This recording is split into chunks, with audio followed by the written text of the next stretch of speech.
आज का पहला पाठ प्रेरित चरित अध्याय 18 पद संख्या 1 से 8। पौलुस उनके यहाँ रहने तथा काम करने लगा। वह प्रत्येक विश्राम दिवस सभागृह में बोलता था। पौलुस एथेंस छोड़कर कुरिन्थ आया, जहाँ अक्विला नामक यहूदी से उसकी भेंट हुई। अक्विला का जन्म पोन्तुस में हुआ था। वह अपनी पत्नी प्रिस्किल्ला के साथ इटली से आया था, क्योंकि क्लौदियुस ने यह आदेश निकाला था कि सब यहूदी रोम से निकल जाएं। पौलुस उनसे मिलने गया और उनके यहाँ रहने तथा काम करने लगा, क्योंकि वह एक ही व्यवसाय करता था। वे तंबू बनाने वाले थे।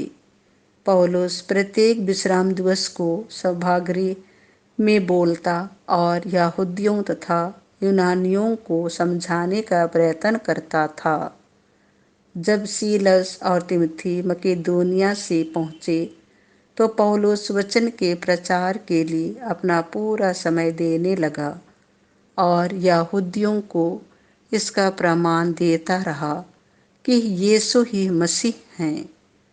किंतु जब वे लोग पौलुस का विरोध और अपमान करने लगे तो उसने अपने वस्त्र फाड़कर उनसे यह कहा, तुम्हारा रक्त तुम्हारे सिर पड़े।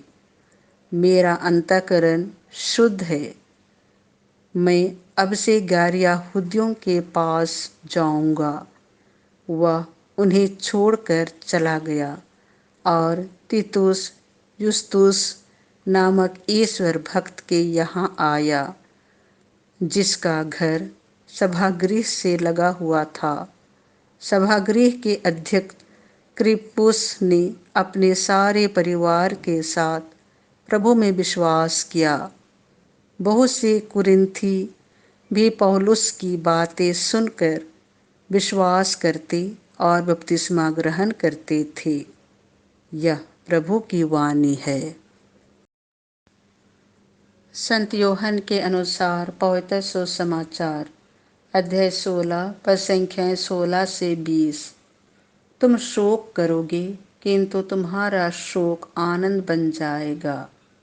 यीशु ने अपने शिष्यों से यह कहा, थोड़े ही समय बाद तुम लोग मुझे नहीं देखोगे और फिर थोड़े ही समय बाद मुझे देखोगे। इस पर उनके कुछ शिष्य आपस में यह कहने लगे, वह हमसे यह क्या कहते हैं, थोड़े ही समय बाद तुम मुझे नहीं देखोगे और फिर थोड़े ही समय बाद तुम मुझे देखोगे। और क्योंकि मैं पिता के पास जा रहा हूँ, इसलिए उन्होंने कहा, वह जो थोड़ा समय कहते हैं, इसका अर्थ क्या है? हम उनकी बात नहीं समझ पा रहे हैं। यीशु ने यह जानकर कि वे मुझसे प्रश्न पूछना चाहते हैं, उनसे कहा, तुम आपस में मेरे इस कथन के अर्थ पर विचार विमर्श कर रहे हो कि थोड़े ही समय बाद तुम मुझे नहीं देखोगे और फिर थोड़े ही समय बाद मुझे देखोगे। मैं तुम लोगों से कह देता हूँ, तुम रोओगे और विलाप करोगे, परंतु संसार आनंद मनाएगा। तुम शोक करोगे, किंतु तुम्हारा शोक आनंद बन जाएगा। यह प्रभु का सुसमाचार है।